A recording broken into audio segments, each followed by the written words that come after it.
Pessoal do EAD, boa tarde pessoal presencial, boa tarde também. Então vamos lá, não vamos demorar muito, né?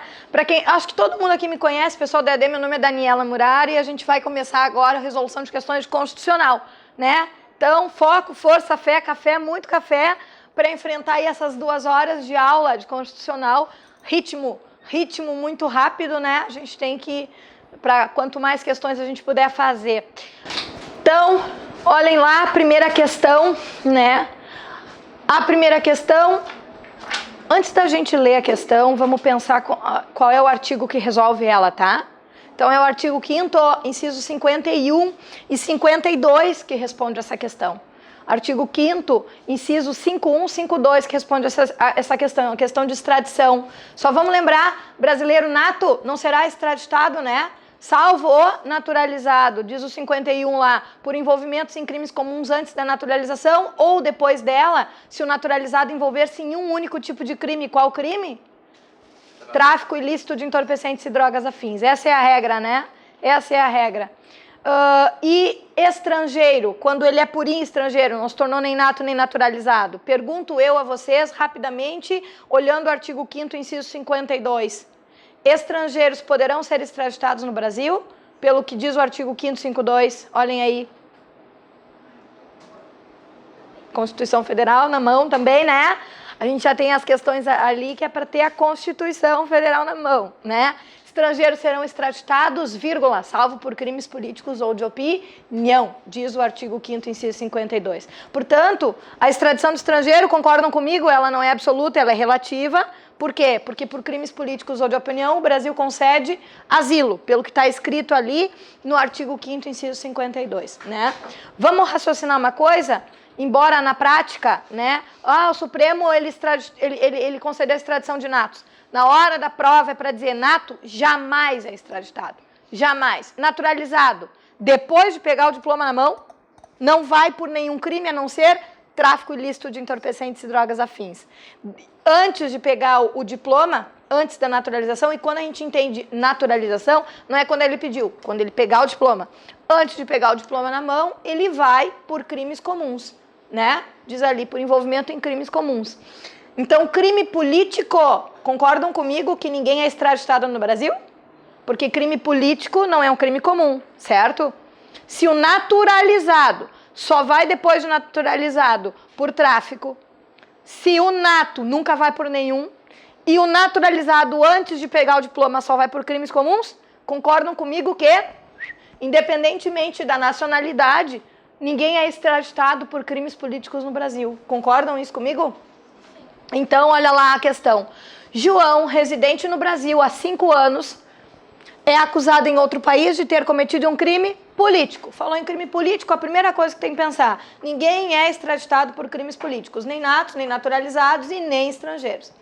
Mas esse João aí é o quê? Ele é residente no Brasil, não disse se ele é estrangeiro ou não, mas vem as alternativas e vão brincar com isso aí, com essa ideia do crime político. Olha só, o Brasil pode conceder a extradição se João for estrangeiro? Não, porque por crime político ou de opinião o Brasil concede asilo, diz o artigo 5º, inciso 52. Né? B, o Brasil pode conceder a extradição se João for brasileiro naturalizado e tiver cometido crime antes, por envolvimentos em crimes comuns antes da naturalização. Crime político não é um crime comum. C, o Brasil não pode conceder a extradição independentemente da nacionalidade de João. Por quê? Por crimes políticos, ninguém é extraditado no Brasil. D, não pode conceder a extradição apenas se João for nato? Já vimos que não, né? Então, quem responde essa questão é o 51 e 52, para vocês verem como a FGV, todas as questões que a gente está fazendo, tá? É da FGV. Todas. Então, para vocês verem como ela, na primeira fase, ela brinca no ponto e na vírgula da frase mesmo, do artigo, né? Então, a letra C é a correta dessa aqui, né? A letra C. Ai, agora sim. 2. A prof tá indo rápido, né? A prof tá indo rápido por causa que é bastante questões. Se tiverem dificuldade de entendimento, avisem, né? Prof, segura, vai um pouco mais devagar. Tá tudo certo por enquanto? 2. O 2 continua na mesma matéria, nos direitos e garantias individuais. Continua no artigo 5º, para vocês verem que quando ela pede o artigo 5º, é o ponto e a vírgula do que está escrito ali, sem muito esforço. Porém, aqui vai um pouquinho mais que isso. Olha só, antes da gente ler a questão, vamos brincar no inciso que responde isso aqui. Artigo 5º, inciso 11. Então, olhem comigo lá, o inciso 11. Artigo 5º, inciso 11 da Constituição. O que diz ali? Ponto e a vírgula, casa é asilo inviolável do indivíduo, ninguém nela podendo penetrar, a não ser com consentimento do morador. Né? Ou então, em 4 hipóteses, se não tiver o consentimento do morador. Diz ali, flagrante delito, desastres, prestação de socorro ou determinações judiciais. Então, ali diz a casa é asilo inviolável do indivíduo e ninguém nela pode penetrar sem consentimento do morador, a não ser em casos de flagrante delito, desastre, prestação de socorro ou determinações judiciais. Agora, eu pergunto para vocês, primeira coisa aqui para nós, não troquem a palavra morador por nada neste mundo. Né? Por quê? Porque às vezes a FGV troca por proprietário, mas a gente sabe que propriedade e posse são coisas diferentes. Então não troquem a palavra morador por nada neste mundo. Quem tem que dar consentimento para entrar é a pessoa que está na posse do bem. E não, por exemplo, eu tenho o título do domínio do bem registrado em meu nome, ela mora e eu digo, não pode entrar na minha casa lá que ela está morando. Não pode. Então não troquem a palavra morador por nada neste mundo.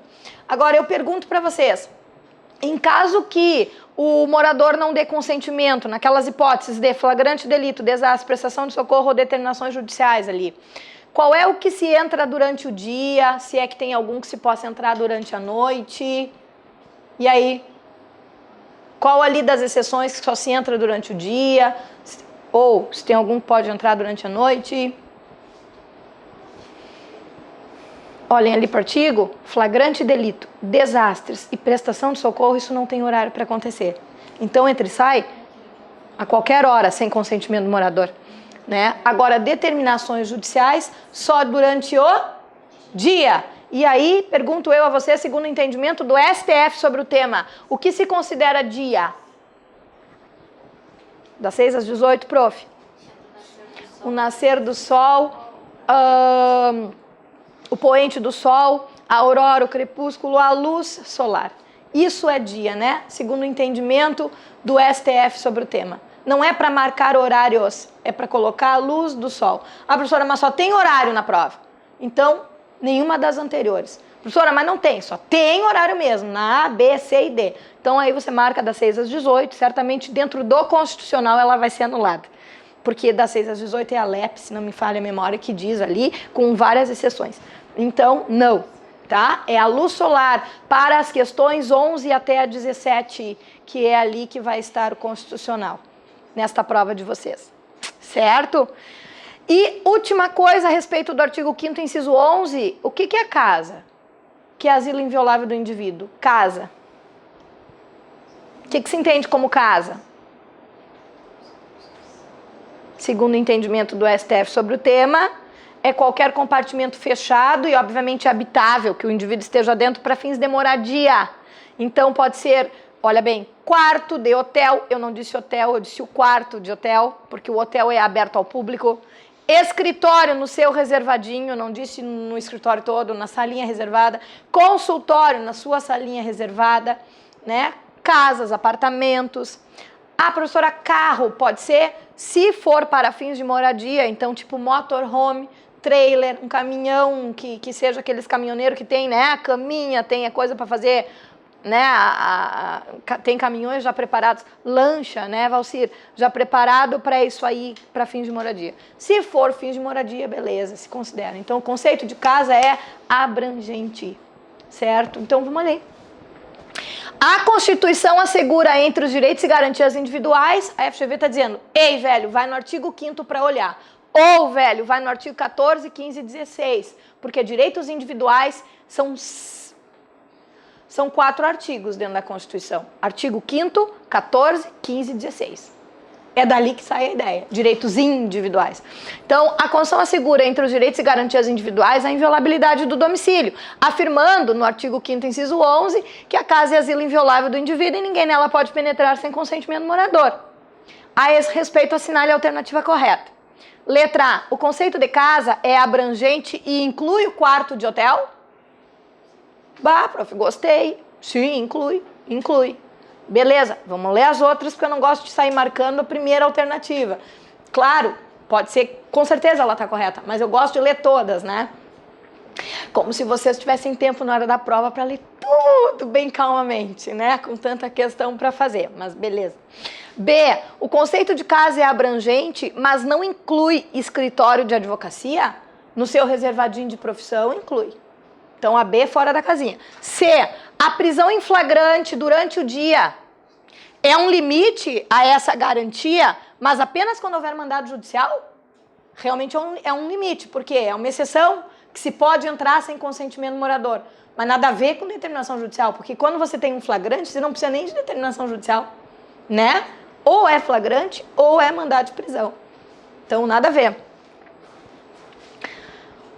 D, a prisão em quarto de hotel obedecendo a mandado judicial pode se dar no período diurno, não noturno. Não se pode, né?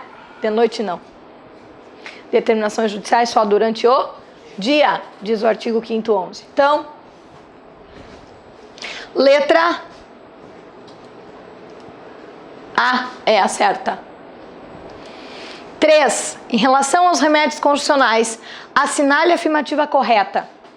Vou junto com vocês aqui para ir rápido. Letra A. O habeas data pode ser impetrado ainda que não haja negativa administrativa em relação ao acesso a informações pessoais?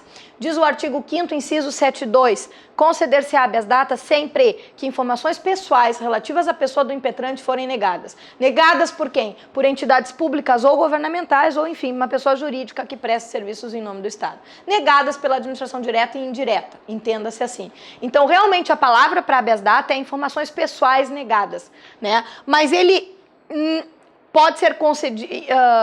O habeas data pode ser impetrado ainda que não haja negativa administrativa? Segundo o entendimento do STF sobre o tema, você tem que pedir em nível administrativo e ser negado. Não precisa o esgotamento da via administrativa, mas uma recusa ou mesmo um silêncio da administração direta ou indireta. Tipo assim, eu pedi informação minha, fiz lá um protocolo e não obtive resposta. Né? Pedi, aguardo retorno, não obtive resposta. Então não precisa ser exatamente uma recusa, mas o nível administrativo tem que ter começado. Tem que ter. Então, a letra A está errada, né? Porque ele não pode ser impetrado sem que haja um não ou uma omissão da administração pública. Tem que ter um início, né, na via administrativa. Letra B. A ação popular pode ser impetrada por pessoa jurídica? Não, porque diz o artigo 5º, inciso 7.3, qualquer cidadão é parte legítima para propor ação popular, que vise anular atos lesivos a várias coisas públicas, né? A res em latim, coisa pública. A uma coisa pública só, Valcir? Há várias coisas públicas. Diz lá no artigo 5º, inciso 7.3, a moralidade administrativa, entidades administrativas que o Estado participe, o meio ambiente, o patrimônio histórico-cultural. Então, qualquer cidadão, e para nós no direito constitucional, cidadão é quem? É uma palavra só. Título de eleitor na ativa, em pleno gozo, em pleno uso do exercício dos direitos políticos. Né? Então, esse cara é o cidadão. Pode ser um ou vários, mas desde que tenha o título. Então, CPF com título de eleitor na ativa é que propõe ação popular. E não pessoas jurídicas, né? E não CNPJs. Essa, inclusive, é uma grande diferença quando a gente faz a segunda fase da ação civil pública para a ação popular. Ambas são atos lesivos à coisa pública, mas se é um CPF, então é a ação popular. Se é um CNPJ, é a ação civil pública. Letra... Então, a B está errada também, né? Letra C. O particular pode figurar no polo passivo de um habeas corpus? Não, porque o artigo 5º, inciso 68, diz assim, conceder-se habeas corpus, sempre que a liberdade de locomoção possa vir a ser restrita por abuso ou ilegalidade da autoridade pública competente. Né? Então, a administração direta e indireta também negando ali um direito de ir e vir negado. Mas não um CPFzinho, né? Um CNPJ. Tá? Então, pelo artigo 5º, inciso 68, a letra C está errada também. Viram como a gente responde só na letra do artigo. Letra D, obviamente acerta, porque o artigo 5º, inciso 69, vai dizer assim: conceder-se-á mandado de segurança para proteger um direito líquido e certo, negado por entidades públicas ou governamentais, ou também negado por uma pessoa jurídica que preste serviços em nome do governo, por um agente que trabalha numa pessoa jurídica prestadora de serviço público, diz ali. Então, direito líquido e certo negado significa prova pré-constituída, né? Não tem mais controvérsia. Isso que é um direito líquido e certo. Não apresenta mais controvérsia, né? Então, o mandado de segurança somente pode ser impetrado quando as questões jurídicas forem incontroversas. Já tem a prova pré-constituída, né? Por isso o prazo decadente de 120 dias, inclusive, do mandado de segurança. Muito humildemente, a gente lembrando aqui dos remédios constitucionais de forma muito rápida, né? Muito rápida, mas claro que nas aulas de extensivo e intensivo a gente joga mais pesado nos remédios aqui. Então, o que é um direito líquido e certo? Direito líquido, é um direito materialmente comprovável, tá? E um direito certo, o que é? Não pende recurso. Vou dar um exemplo disso. Direito materialmente comprovável, líquido e certo que não pende mais recurso. Exemplo disso. Vem cá, eu tenho a minha carta de concessão de aposentadoria na mão. Tá aqui minha carta de concessão. Direito líquido, materialmente comprovável. É documentalmente comprovável. Líquido e certo, mas não tem mais controvérsia. Tem a caneta do administrador público. Por que vocês não estão me pagando mais a minha aposentadoria? Se eu tenho ela desde 94 aqui. Né? Então, por isso é incontroverso. Certo? Letra D, então. Letra D, acerta, a correta. Tá, letra D de dado é a correta, na questão 3, tá? Na questão 3. Anotem aí, por favor. Pessoal, questão 4, depois a gente arruma ali. Questão 4. Ah, mas essa daqui vale a pena fazer o quadrinho, porque com esse quadrinho vocês nunca mais vão errar na FGV. Então, vamos fazer um quadrinho rápido das competências.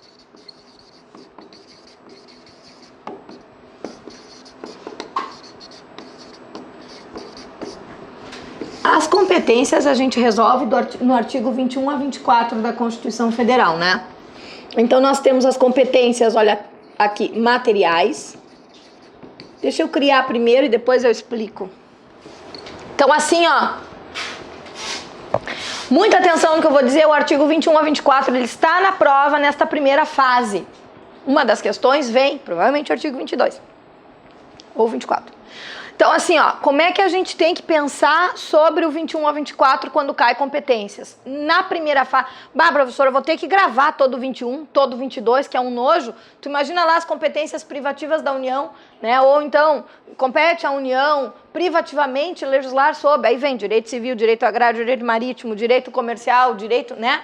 Vou ter que gravar tudo aquilo ali? Não precisa. Para a primeira fase, graças a Deus, e muito menos para a segunda, mas não precisa na primeira fase. É jogo de palavras. Jogo de palavras. Isso sim vocês têm que ter muita atenção. A gente mata essa questão com jogos de palavras. Por exemplo, as competências, elas são distribuídas, elas chamam-se de competências materiais e legislativas. Uma coisa, outra coisa, as coisas não são as mesmas. Uma coisa é legislar sobre uma matéria, é qual é o ente, quando eu falo em ente, é a União, os Estados, o Distrito Federal, os municípios. É qual é o ente que é competente para fazer a norma. E esse mesmo ente que é competente para fazer a norma não significa que seja o mesmo ente competente para executar aquilo ali que ele já criou por norma. Então, primeiro existe a criação para depois executar o que já foi criado aqui.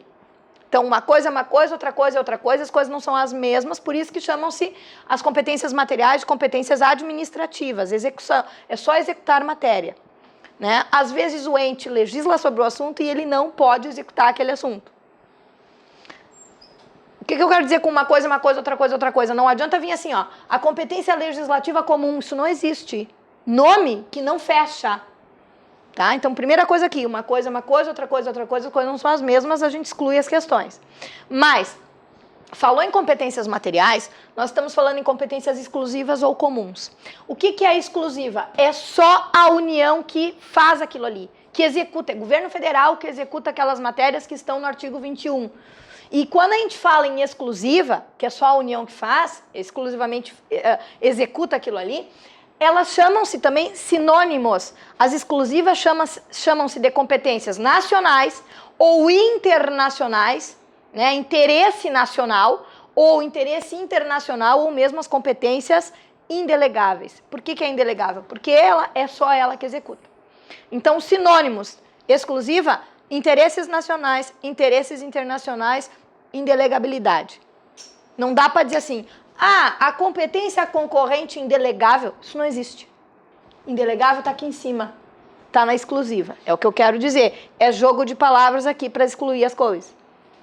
Mas as competências comuns, observem que eu fiz o seguinte, eu botei um mais aqui, um maisinho aqui, ó, entre os entes. Por quê?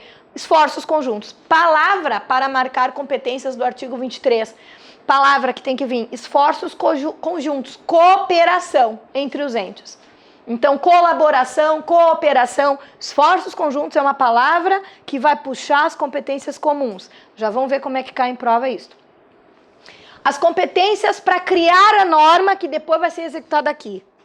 As competências legislativas chamam-se de privativas, concorrentes ou local. A competência legislativa privativa está no artigo 22. Privativa por quê? E observa, eu não botei um mais aqui, ó. O que eu fiz? Uma flechinha para mostrar o seguinte, é privativa da União, porque a União é o ente federal, é uma lei federal que vai sair sobre aquele assunto. Então significa que o Estado não pode legislar sobre esse assunto aqui do 22, porque se legislar sobre essas coisas todas que estão no 22, uma lei estadual vai ser afronta à competência privativa da União, vai ser inconstitucionalidade, né? Agora, não tem como ter uma lei estadual sobre aqueles assuntos? Até tem. Diz o parágrafo único do artigo 22, quando a União delegar. Então, a União manda o Estado fazer, ela manda. Se ela delegar, e como é que ela delega? Através de FGV, resolução. Não, através de uma lei complementar. O artigo 22, parágrafo único diz, olha, os estados até podem fazer. Então, pode ter lei estadual sobre aquilo do artigo 22, tipo, desapropriação. Mas desde que tenha uma lei complementar federal delegando para o estado para fazer. Se não tiver, afronta a competência privativa da União e é inconstitucional. Aliás, provavelmente seja essa questão que esteja em prova para vocês. E olha, eu costumo acertar. Não sei como que eu faço isso, mas provavelmente tenha lá uma alternativa que diz assim, ó, afronta a competência privativa da União, essa lei estadual. Porque na questão não vai dizer que a União delegou, tá? Então, cuidado aí do 22, a palavra para as privativas. Privativa, então, é privativa do Estado? Não. Primeiro a União, privativa dela. Se ela quiser, ela deixa o Estado fazer. Então, não dá para dizer, a competência privativa do Estado, não existe isso. Entenderam? É jogo de palavras. Tá, aqui pra gente terminar essa ideia aí. As competências legislativas concorrentes. Agora observem que eu fiz uma parede, né? Tu observa que eu não coloquei uma flechinha e nem um sinalzinho de mais. Botei uma parede aqui entre eles, uma barra. Por quê? Porque ninguém manda ninguém fazer. Eles podem fazer concorrentemente. Eles podem fazer independentemente um do outro. Ninguém manda ninguém. Então, e quem é que pode fazer? A União, os Estados e o Distrito Federal. Embora hoje em dia a doutrina também diga que o município pode legislar concorrentemente, mas para esta prova a gente fica assim, tá? A União, os Estados e o Distrito Federal, competências concorrentes. Quando falar em normas gerais, significa dizer só tem uma lei federal sobre o assunto em todo o território nacional. Quando falar, sobre uma norma, uma competência concorrente suplementar, e de novo, né, Valcir? E tu te lembra? Não dá para dizer assim, a competência exclusiva suplementar da União, não existe isto. A palavra suplementar significa o seguinte, existe uma lei federal sobre normas gerais, em todo o território nacional existe uma lei federal, e depois também existe, além desta lei federal, uma lei estadual, só para complementar a ideia ali dentro, para suplementar as necessidades daquele estado. Né? Tipo uma legislação federal ambiental. Mas no meu estado aqui do Nordeste eu não tenho como ter essa fotocélula na luz, porque aqui não chove, então aqui eu vou fazer um pouquinho melhor, para mim vai ser assim, assim. Então a suplementar significa do estado. Existe uma lei federal sobre normas gerais em todo o território nacional, e aí vem o Estado para complementar a ideia, suplementa ali para ele. Mas observa, a suplementariedade não é de lei federal, é de lei estadual, que está suplementando a federal já existente. A mesma coisa aqui, o que é a plena? Já que eles concorrem, não tem lei federal sobre o assunto. Não tem. Mas e aí? E aí que só tem a do Estado. Porque ele plenamente pode fazer também, independente de mandarem ele fazer. Os incisos do artigo 24. Então, a plena significa que existe uma lei estadual sobre o assunto. Tipo assim, ó, as placas de carro lá em São Paulo. Cada dia um conteúdo lá, um coletivo de placas. Mas isso aí não tem uma lei federal sobre isso, até seria bom que tivesse aí. Porque evita poluição, evita um monte de coisa. Pois é, mas não tem. Tem uma lei estadual porque eles concorrem sobre direito ambiental. Sobre direito ambiental, diz o artigo 24. Né? Então, plena é do Estado, só tem ele. E a superveniente, o que é? É isto, vamos pensar nesse exemplo que eu dei. Imaginem lá em São Paulo que tem essa coisa de recenseamento de carros aí, de placas, e daqui a pouco resolvem colocar isso em todo o território nacional. Em todo o Brasil resolvem fazer uma lei federal. Então, a superveniente significa, olha para o quadro, existe primeiro uma plena. Então, se existe uma plena é porque existe uma estadual, certo? E aí resolvem, não, mas isso aí é tão boa essa ideia, vai evitar tanta poluição, tanta coisa, vamos jogar isso em todo o Brasil. Supervenientemente, ou seja, posteriormente à estadual, surge uma federal. Então, a superveniência é de lei. A superveniência, quem vem depois é a lei federal. Estão enxergando o que eu estou dizendo, gente? O português aqui. Tá, e se a lei federal for contrária à lei estadual? Como assim? A lei estadual previa que naquele estado quem descumprisse aquilo ali ia ter multa, sei lá, taxa de 20%.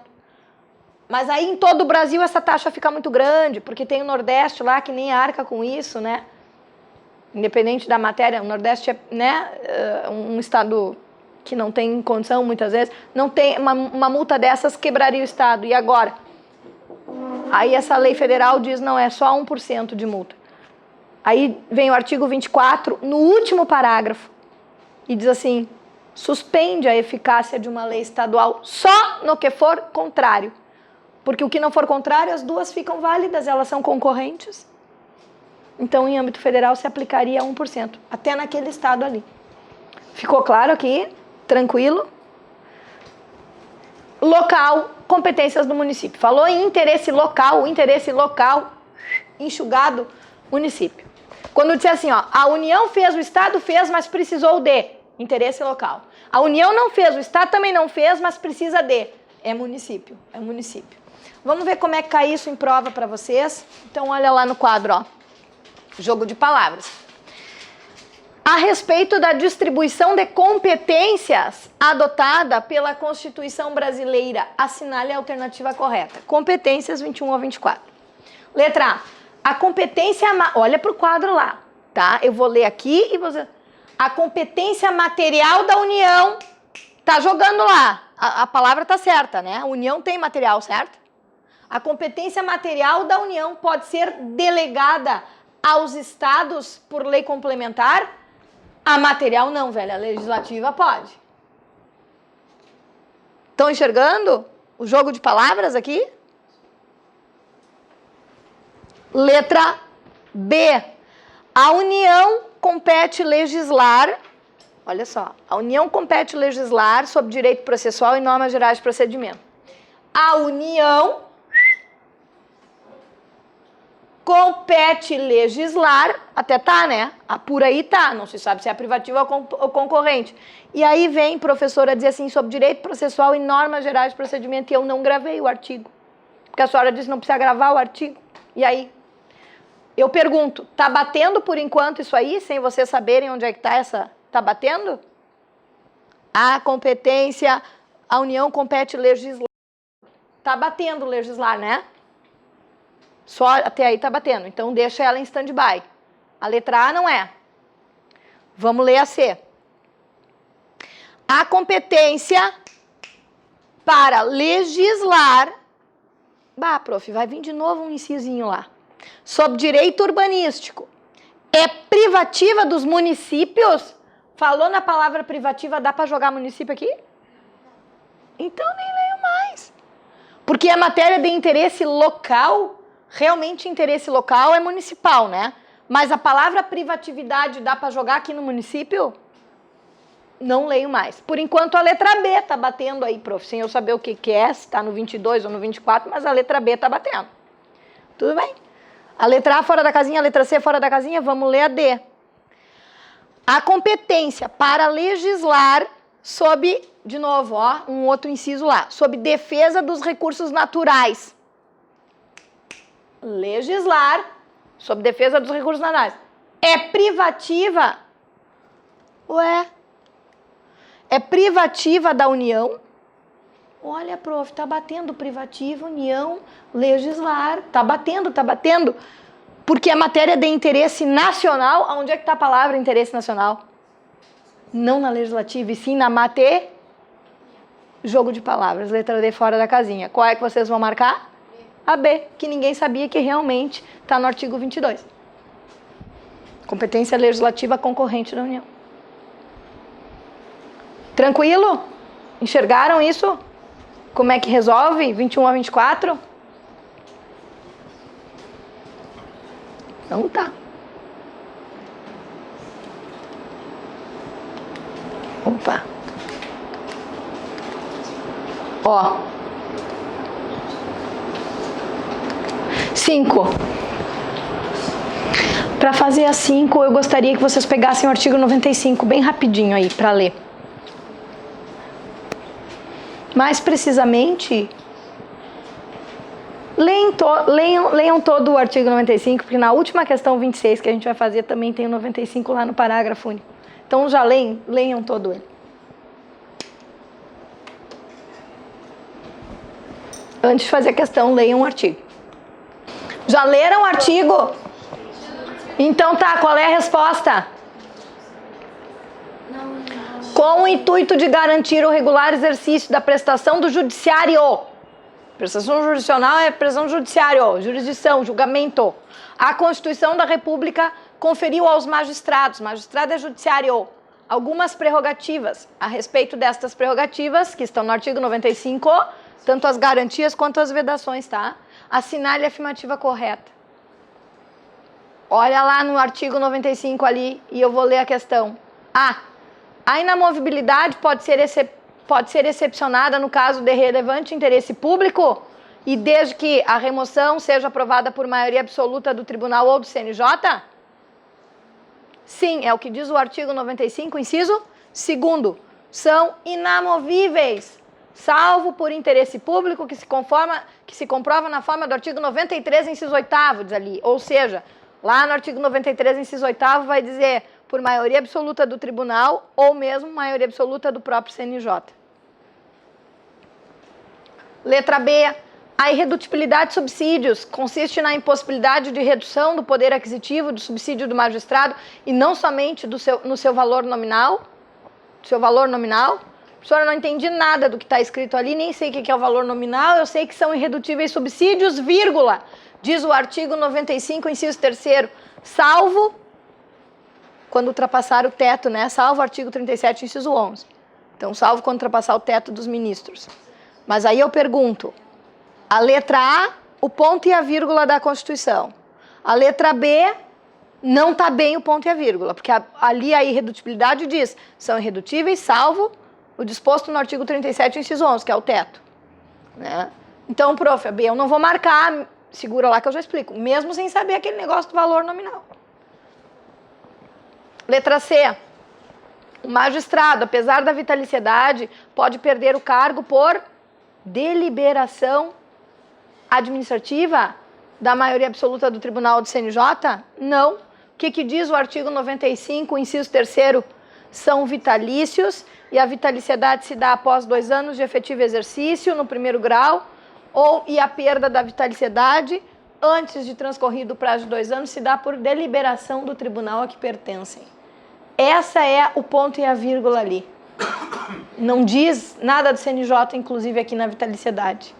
É que eles misturaram a questão da inamovibilidade no inciso 1º, que fala do CNJ. Letra D, a aposentadoria dos magistrados seguirá o regime jurídico diverso daquele que aplicava aos servidores públicos em geral? Claro que não, né? Claro que não. Então, na verdade, professora, eu tenho a A que está perfeita e a B que eu não entendi.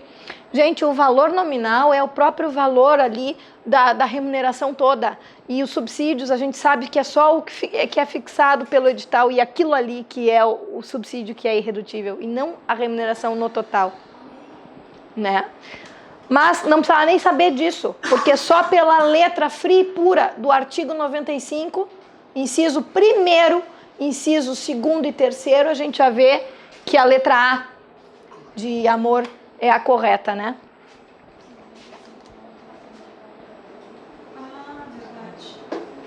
Ficou claro aqui?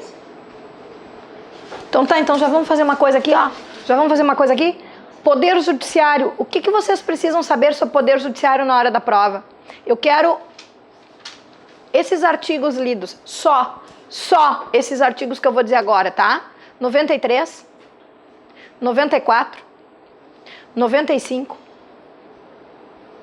102, 105,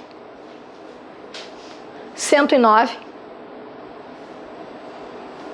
103 e 103A e B. 103, 103A e B. É isso aí que cai. Por exemplo, esse aí caiu o artigo 95. 109. Depois o 103 todo. 103 normal, o A e o B. Tudo bem. 6. Olha aí, ó. Por que eu dei o 102, 105 e 109? Porque eu, se fosse vocês para esta prova, tá? Quando eles pedem as competências, no 102 tem as competências do STF, processar e julgar. No 105 tem as competências do STJ, processar e julgar. No 109 tem as competências de um juiz lá debaixo do 1º grau da Justiça Federal, processar e julgar. E eles misturam os 3 incisos. Por exemplo, nesta aqui caiu 105. A competência para processar e julgar originariamente o governador do estado por crime comum é do STJ, diz o artigo 105 da Constituição Federal. Então, o 102, 105, 109 é o ponto e a vírgula do que está escrito ali. E eles brincam bem assim mesmo, só. Eles botam um inciso inteirinho. Tá? B, de bombom.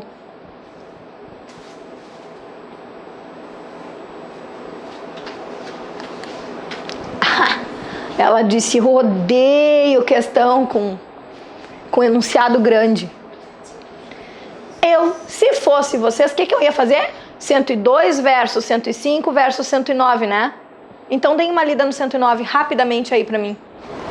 Então, assim, ó. Bom, brincando no 109 para lembrar, competências do STF, do STJ e do juiz federal, né? Aí, também uma outra ideia, quando vocês estiverem nas questões 11 a 17 da prova, que é as questões de constitucional, e vir qualquer coisa de direitos humanos, mas eu não estou falando em outra questão que é de direitos humanos mesmo, da matéria de direitos humanos. Estou falando nas questões 11 a 17.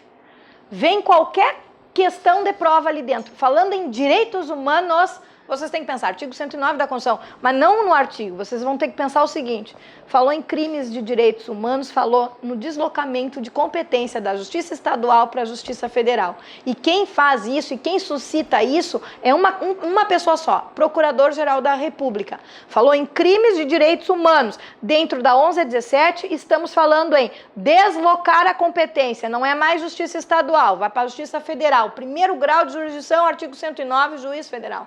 E quem suscita esse incidente é o Procurador-Geral da República. Mas ele vai peticionar para quem? Ele vai peticionar para o Superior Tribunal de Justiça. Ele tem que fazer isso para o STJ. E ele é que manda ir para a Justiça Federal, lá para baixo, no 1º grau de jurisdição. Não importa o tamanho do enunciado. Falou nisso, falou nessa ideia que eu dei. Então, olha só. E aqui era só para matar o pessoal mesmo. No estado em que você reside, há cerca de 15 anos, 5 homens foram assassinados por tiros disparados por pessoas encapuzadas.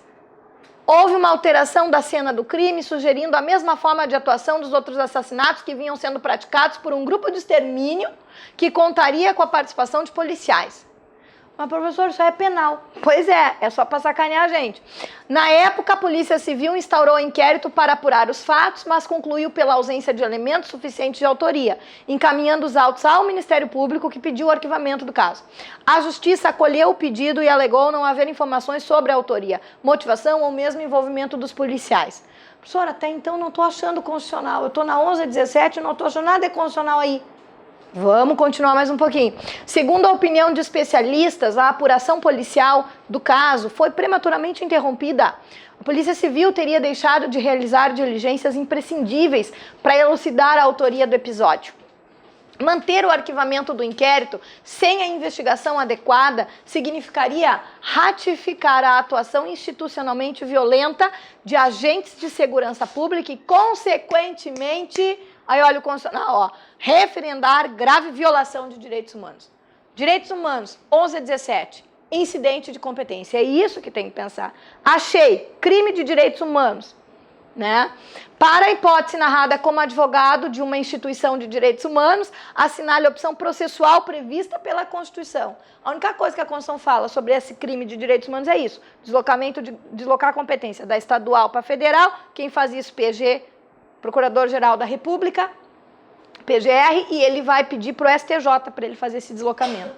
Vamos ver onde é que a gente acha isso? Em qual alternativa que está isto?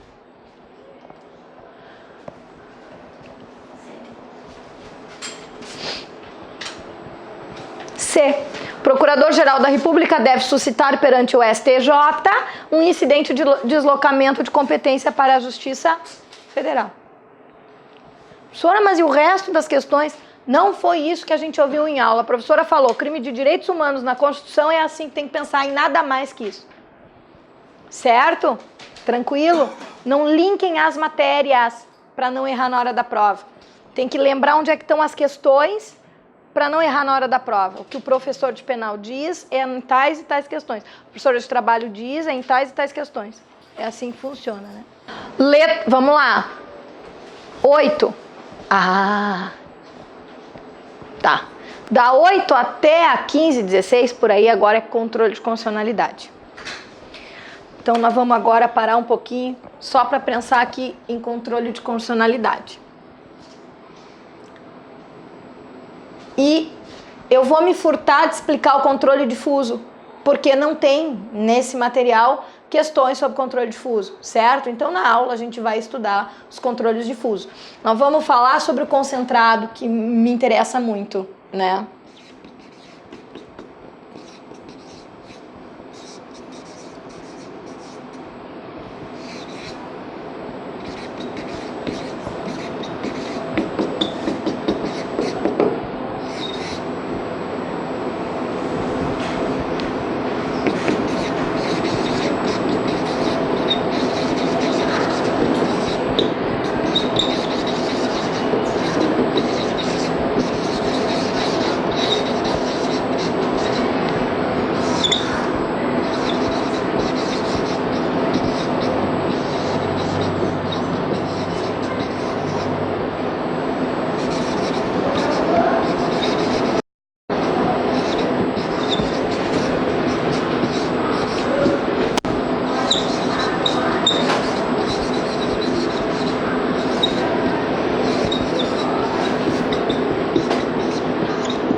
Nós temos dois tipos de controle de constitucionalidade, né? Concentrado e o difuso. Difuso, difuso, de dentro do próprio processo, meio de defesa, meio de exceção. No difuso, o que se quer é alegar um incidente de inconstitucionalidade, é alegar uma preliminar de mérito de inconstitucionalidade. Por que o difuso é isto? Por que é um meio de defesa, um meio de exceção? Por isso mesmo incidente de inconstitucionalidade, o incidente tantum, a palavra que se usa para o difuso, né?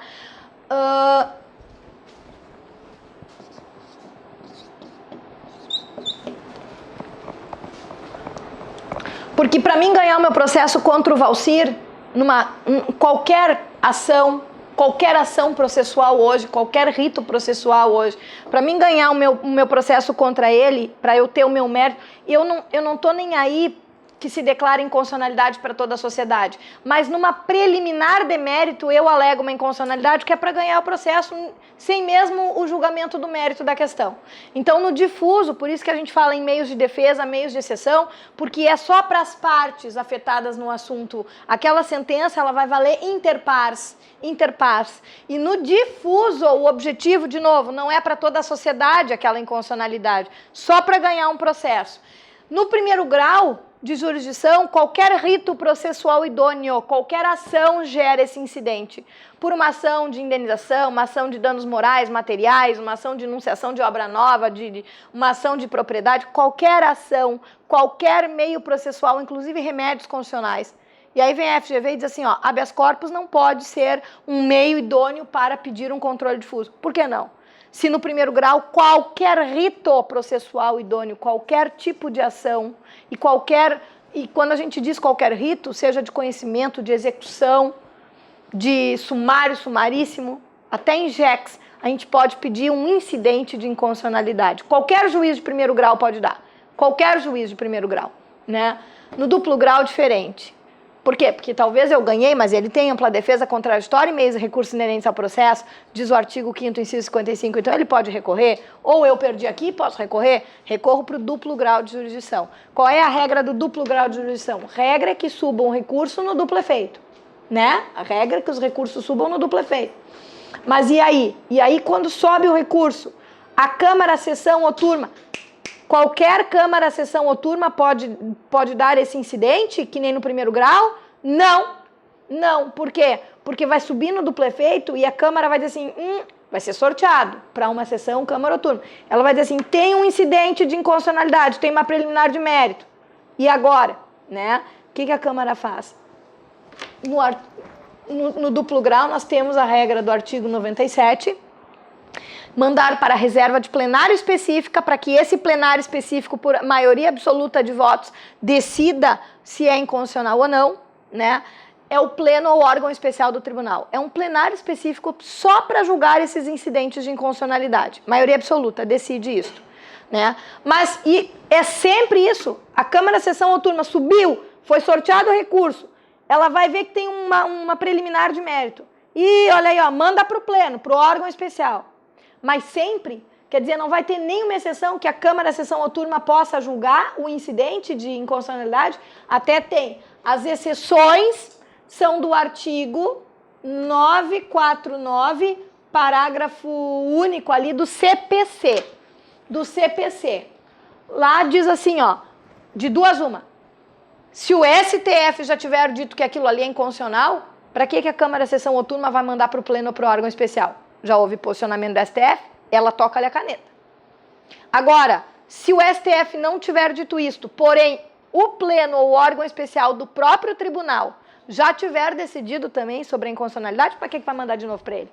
Então, existem exceções, que a Câmara, Sessão ou Turma até já pode julgar preliminarmente ali o incidente.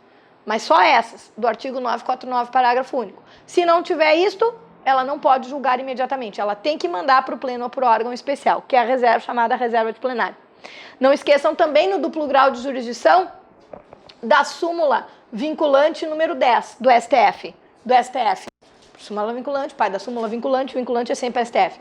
A súmula vinculante número 10 assim, ó, não adianta o seguinte, ó, tipo, olha para mim todo mundo, subiu o recurso, aí a Câmara, Sessão ou Turma, né, que foi sorteado, temos o mérito, temos a preliminar de mérito de incidente de inconstitucionalidade. Ah, quer saber de uma coisa? Não tem as exceções. O STF não falou nada e nem o pleno órgão especial do nosso tribunal já falou. Não falou nada. Mas quer saber de uma coisa? Não vou mandar para a reserva de plenário. E não vou julgar também. E vou julgar o mérito. Não pode. Julgar o mérito também é afastar o incidente e julgar direto o mérito é uma afronta à cláusula de reserva de plenário, diz a súmula vinculante número 10. Certo? É assim que funciona o difuso no duplo grau. E no terceiro, se tiver aqui para terceiro grau, vamos pensar que eu continuei ganhando e ele perdendo, ou vice-versa. Alguém pode recorrer. Ampla defesa, contraditório, meios e recursos, né, inerente ao processo. Chega no terceiro grau sempre através do STF, através de recurso extraordinário, né? É um recurso extraordinário que sobe. Não esqueçam do artigo 52, inciso 10 da Constituição Federal, ali no difuso, que é o papel do Senado Federal, de suspender no todo ou em parte uma lei, um ato administrativo que seja declarado inconstitucional pelo STF. Então, questão de prova da FGV na primeira fase. Qual é o papel do Senado Federal no controle concentrado? Nenhum, não existe. Qual é o papel do Senado Federal no controle difuso? Através de um RE que o STF julgou inconstitucional. Né? É suspender no todo ou em parte uma lei, um ato administrativo que seja declarado inconstitucional no controle difuso pelo STF. E aí, se o Senado fizer isto, gera um efeito erga omnes contra todos aplicável, porque daí Senado é legislativo e alonga manos do Estado atingindo a todos pelo princípio da legalidade. Então, por que eu estou dizendo isso? Porque olha para o quadro, o difuso, a regra é inter pares e não vinculante. Só vai valer para as partes e não vincula toda a sociedade. A não ser que o Senado use os poderes do artigo 52, inciso 10, de suspender no todo ou em parte uma lei, um ato administrativo que seja declarado inconstitucional pelo STF. Aí vai gerar um efeito erga omnes contra todos aplicável, porque é através de resolução. Tudo que está no artigo 52 da Constituição Federal é através de uma resolução que o Senado faz. Né? Então, obviamente, sai uma norma, sai um princípio da legalidade pegando a todos. Questão de prova da FGV. Então, num controle difuso de constitucionalidade, jamais se admite um efeito vinculante? Não, jamais não. A regra, né, é que seja não vinculante inter pares. Porém, somente se usar o 5210, vai sair uma resolução e vai gerar efeitos contra todos. Então, relativamente não gera efeito vinculante. Né? Ficou claro aqui? Uma vez feito pelo Senado, é um ato discricionário, ele não precisa fazer. Se ele quiser, ele não faz. É ato facultativo, é discricionário. Mas uma vez feito, ele não desfaz nunca mais. E ele só pode fazer exatamente no mandamus do Supremo, do egrégio. Se o STF diz assim, estou declarando inconstitucional a letra A, não pode o Senado dizer, agora eu vou declarar A, B e C. Não. É exatamente como o STF quer ou não faz. É um ato discricionário do Senado, se ele fizer é através de lei delegada de CFGV. Não, resolução. Tudo que está no artigo 52 é uma resolução. Questão da FGV. Então, essa resolução pode ser derrubada por outra resolução? Uma vez feito, nunca mais se desfaz. Esse aqui é o controle difuso. Pode também ser levado a controle de constitucionalidade. Muito humildemente falando aqui, muito rapidamente falando, num curso rápido aqui, né, de resolução de questões. E o concentrado? E agora a tua pergunta minha, Flor, olha aqui. O concentrado é uma outra espécie de controle de constitucionalidade. É uma outra espécie, que o próprio nome diz.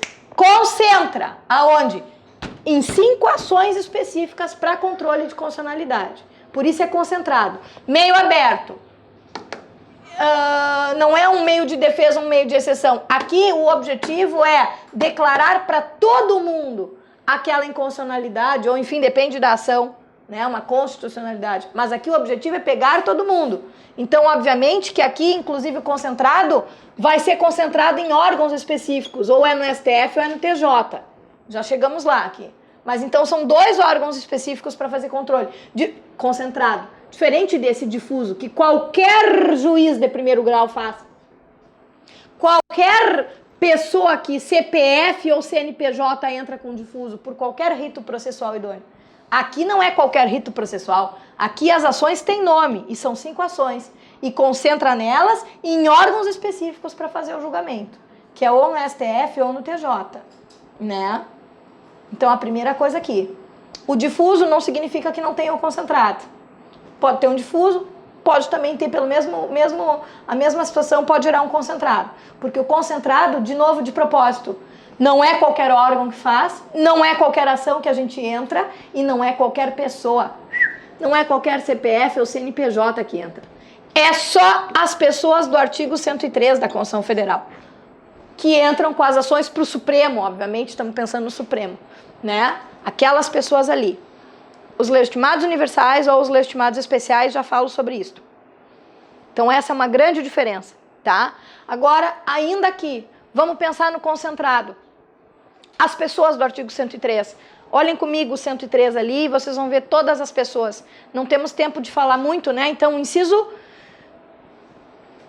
4º, o inciso 5º e o inciso 9º são chamados legitimados especiais. O inciso 4º, o inciso 5º e o inciso 9º são chamados legitimados especiais, ou seja, pertinentes temáticos. Ou seja, são aquelas pessoas ali que têm que demonstrar um nexo de causalidade do que eles pediram em relação à matéria. Os outros incisos todos são chamados de legitimados universais. Não precisam demonstrar uma pertinência temática, ou seja, não precisam demonstrar um nexo de causalidade do pedido com a matéria. Vamos trocar em miúdos isso para não perder muito tempo. O que é essa pertinência temática aí? A regra do jogo é que quando a gente entra no Poder Judiciário, o que diz o artigo 5º 35? A lei não exclui nada da apreciação do Poder Judiciário, nem lesão nem ameaça a direito. Então a regra do jogo é que quando tu entra, tu não tem que ficar explicando pro judiciário por que eu quero entrar. Não, tu entra, tu pede, tu joga o teu direito e ele talvez dê, talvez não. Mas tu não precisa ficar explicando por quê. Essa é a regra do jogo, inclusive em controle de constitucionalidade. As pessoas entram com a ação e jogam o seu direito ali e vão ter um posicionamento. Agora, no controle concentrado, determinadas pessoas têm que demonstrar o porquê que estão se preocupando e estão fazendo aquela ação. Isso é a pertinência temática, é um nexo de causalidade. O inciso 4º, o inciso 5º e o inciso 9º são chamados pertinentes temáticos. Para a gente não perder também muito tempo, pega aí, minha flor, o 103, que eu vou te pedir para te ler e eu vou falando aqui. Quem for do mesmo ente não é pertinente. Olha bem, quem for do mesmo ente não é pertinente. Quem não for do mesmo ente, que demonstre a pertinência, que demonstre ser pertinente. Como assim? Dê para mim o 103, minha flor, o CAPT e vai tocando aí. Podem propor ação direta de inconstitucionalidade. Podem propor controle concentrado. Quem? Inciso primeiro. Presidente da República. Obviamente que o 103 é para o STF, tá? É as ações para o STF. O presidente da República, que bom, ele é um legitimado universal. Por quê? Porque quando uma lei ou um ato administrativo está contrariando a Constituição Federal. Está se referindo à Constituição Federal. Ele é do mesmo ente que a União. O presidente é executivo federal. Então, ele é legitimado universal. Que bom que está se preocupando com a sua Constituição. Quem mais? A mesa do Senado Federal. A mesa do Senado e a mesa da Câmara. Que bom que o Legislativo Federal está se preocupando com a sua Constituição Federal. Legitimados universais. Não tem pertinência nenhuma. Quem mais? A mesa de Assembleia Legislativa. Inciso 4º. A mesa da Assembleia Legislativa. Mas só um pouquinho. Por que deputados estaduais estão se preocupando com a Constituição Federal? Por que não se preocupam com a sua Constituição estadual primeiro? Demonstra por quê. Demonstra, é pertinente. Quem não for do mesmo ente é pertinente. Estão entendendo isso? Porque talvez eles digam assim, ó. Inciso 5º, governador do estado. Só um pouquinho, o presidente da República se preocupar com a sua Constituição Federal, ok? Mas por que o governador está preocupado com a Constituição Federal? Por que não se preocupa com a sua Constituição Estadual? Porque talvez ele diga assim, ó, porque a norma de reprodução obrigatória na minha Constituição do Estado e acaba me afetando. Então demonstra a pertinência. Enxergaram isso? O inciso 4º, o inciso 5º e o inciso 9º são chamados pertinentes temáticos.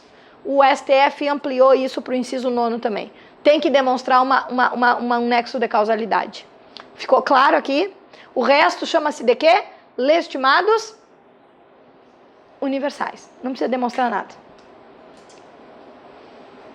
E aí chama atenção a vocês já. Vou pular aqui só uma coisa. Olha aqui, chama atenção a vocês aqui. FGV.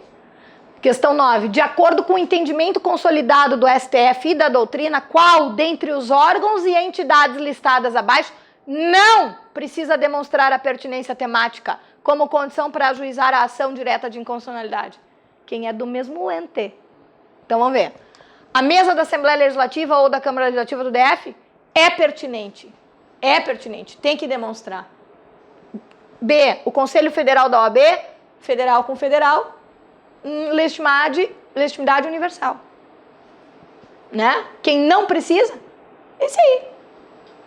Letra C, a entidade classe de âmbito nacional, isso está no inciso 9º.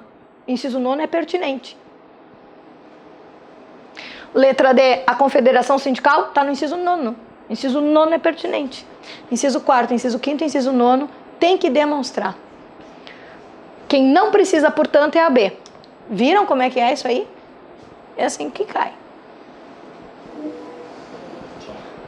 Vamos voltar lá para 8. Tá? Ficou claro aqui, né? Olha para o quadro aqui também. O que mais aqui no concentrado? Concentra naqueles órgãos específicos e nessas ações. Muito rápido aqui. ADI. Porque o que é fazer controle de constitucionalidade? É adequar normas infraconstitucionais a textos de constituições. Então, é adequar normas de legisladores infraconstitucionais a textos de constituições. Por exemplo, ao texto da nossa Constituição Federal de 88. Professora, o que a senhora disse a textos de constituições? Porque controle de constitucionalidade não é só em relação à Constituição Federal. Temos controle em relação à Constituição também. Tipo, uma lei municipal, ela não pode ser contrária à Constituição do Estado. Tipo, uma lei estadual, ela não pode ser contrária à Constituição do Estado, porque também sofre controle de constitucionalidade. E, obviamente, que todo mundo, legislador infraconstitucional e legislador constitucional de constituições menores, constituições estaduais e leis orgânicas, por exemplo, do Distrito Federal e do município, todo mundo tem que se adequar à Constituição Federal. Óbvio que todo mundo tem que se adequar à Constituição Federal. E aí, regra do jogo, o que sofre controle de constitucionalidade? Direito pós-constitucional. Direito que vem depois da Constituição sofre controle relacionado a ela. Mas e direito pré-constitucional, prof? Tipo uma norma, nossa Constituição é de 1988, uma norma de 1981. Como é que algo vai ser adequado a uma coisa que nem existe ainda? Então, quando a gente fala em direito pré-constitucional, anterior à Constituição, a ideia que se tem é recepção ou não recepção. A ideia é que é compatível com a ideia do novo? Recepciona. É incompatível com a ideia da nova Constituição? É não recepcionado. Até então não se falou em controle de constitucionalidade, com direito pré. Mas, professora, então por que daqui a pouco a senhora vai dizer que falou em direito pré-constitucional a ação específica é a DPF? Porque aí entra o jogo da FGV. Se a FGV te jogar mais do que isso, porque se ela só te disser isso, é um direito anterior que não era compatível. Não recepção. É um direito anterior que foi compatível. Recepcionado. Mas se ela te disser o que ela já disse várias vezes, tipo assim, a norma de 1981, ela previa que poderia equiparar remunerações. Aí veio a nossa Constituição Federal de 1988 e disse, artigo 37, inciso 13, é vedada a equiparação ou vinculação de qualquer espécie remuneratória. Ou seja, é um direito não recepcionado, incompatível, não recepcionou. Mas a Maria da Silva, é o ano de 2015 e ela ainda está se beneficiando da lei. Ah, bom. Falou que ainda existe benefício relacionado a uma lei que seria incompatível? Então, obviamente, que a ação que vai resolver isso num controle concentrado vai ser uma ADPF. Falou em direito pré-constitucional, falou em ADPF, direto. Tá? Mas olha só, a regra então é que controle de constitucionalidade significa adequar normas infraconstitucionais a textos de constituições. Tudo que vem depois da Constituição sofre controle relacionado a ela. Inclusive emenda, né? Porque emenda, todo o artigo 59, olhem comigo o artigo 59 da Constituição. Olhem comigo o artigo 59. As normas que existem no ordenamento jurídico interno são... Aí vem emenda constitucional, lei complementar, lei ordinária, lei delegada, medida provisória, decretos, resoluções. Né? Tudo aquilo ali sofre controle, porque aquilo ali tudo vem depois da Constituição Federal. Né? Tudo, inclusive a resolução do Senado, sofre controle? Claro que sofre. Né? Então essa é a ideia do controle de constitucionalidade. Leis ou atos administrativos sofrem controle. O 59 é atos legislativos, é ato do poder legislativo. Mas nós temos atos da administração pública.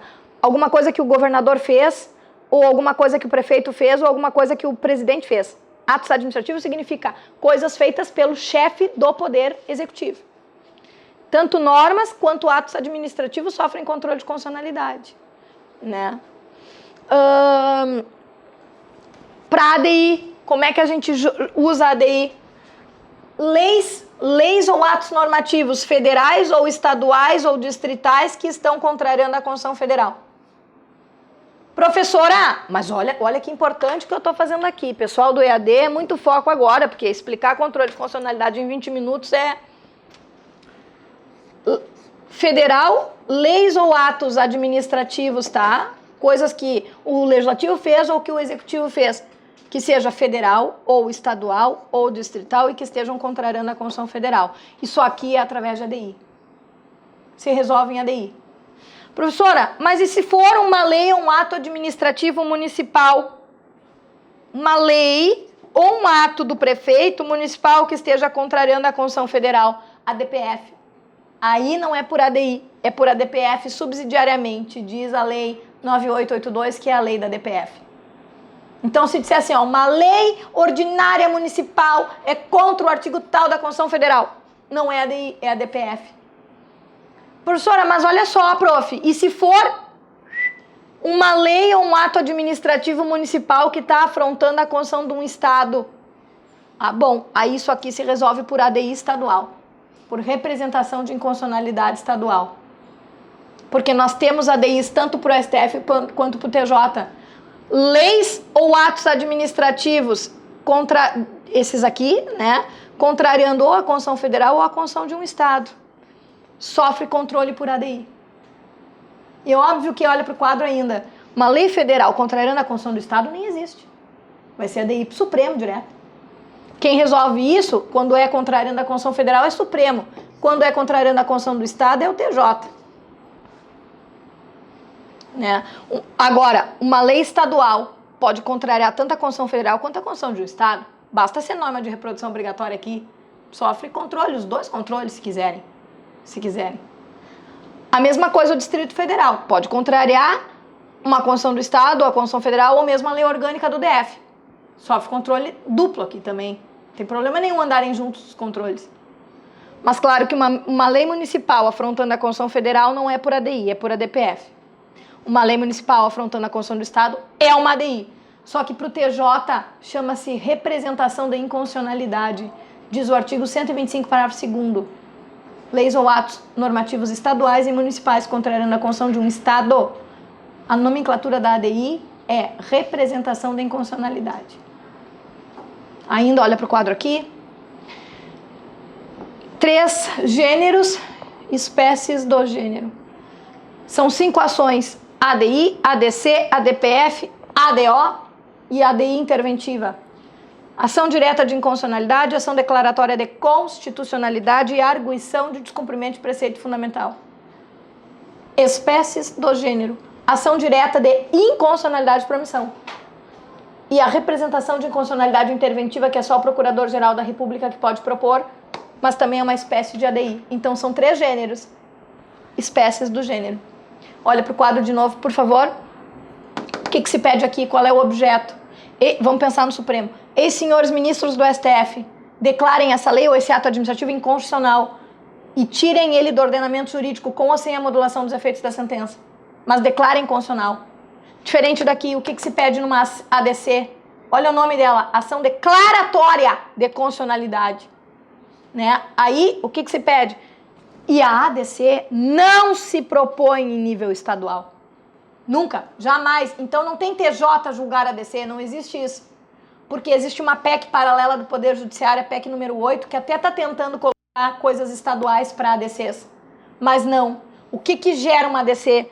Leis ou atos administrativos, olha para mim, federais ou distritais, que estejam tendo, e já explico, uma controvérsia judicial relevante frente à Constituição Federal. Mas coisas em nível estadual, tendo controvérsia judicial relevante, não se propõe a descer. Não se propõe a descer para o TJ. Nunca. Nunca. Prof, o que é o objeto da ADI? Declara inconstitucional. Com ou sem a modulação dos efeitos da sentença, mas declara inconstitucional. Aqui, ei, senhores ministros, e aí não é TJ, obviamente que é só a STF, só a STF. Ei, senhores ministros do Supremo Tribunal Federal, declarem totalmente constitucional essa lei, ou esse ato administrativo, que obrigatoriamente é federal, ou mesmo do Distrito Federal. Declarem isso aqui totalmente constitucional. Supremo lá. Pra que eu vou declarar constitucional? Pra que eu vou declarar constitucional? Se existe a chamada presunção de constitucionalidade. Quando uma lei gera efeitos na vida das pessoas, no momento que ela é publicada, ela já tem a presunção de ser constitucional. Então, para que eu vou declarar isto, se ela já tem esse princípio de presunção? Por que, senhores ministros do STF, existe uma controvérsia judicial relevante em cima disto aqui? O que é a controvérsia judicial relevante? É controvérsia jurídica? Não. É controvérsia constitucional? Não. Controvérsia é repercussão geral? Não. São palavras diferentes. Repercussão geral, pensa em REX, em recurso extraordinário. A controvérsia judicial relevante significa vários órgãos do Poder Judiciário divergindo sobre a mesma norma. Vários órgãos do Poder Judiciário divergindo. Alguns órgãos dizem que é const, outros acham que é inconst. Então, senhores ministros, reafirmem a presunção de constitucionalidade que ela tem e cessem imediatamente essa controvérsia judicial relevante sobre o tema, com ou sem a modulação dos efeitos da sentença. Esse é o objeto, é o pedido. É o pedido, né? Ainda aqui,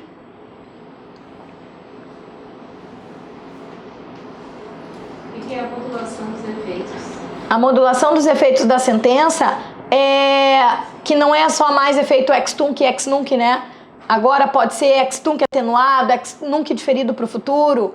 Proporcionalmente, né, o STF pode decidir como ele quer. Antigamente a gente só tinha um ex tunc, ou tudo retroagia ou nada retroagia. Hoje não. Para preservar direitos adquiridos e interesse social, enfim, ele pode modular os efeitos da sentença. Né? Modular, já explico isso. Ainda aqui, porque senão vocês não vão nem arrancar nas questões. Ainda aqui, olha para o quadro.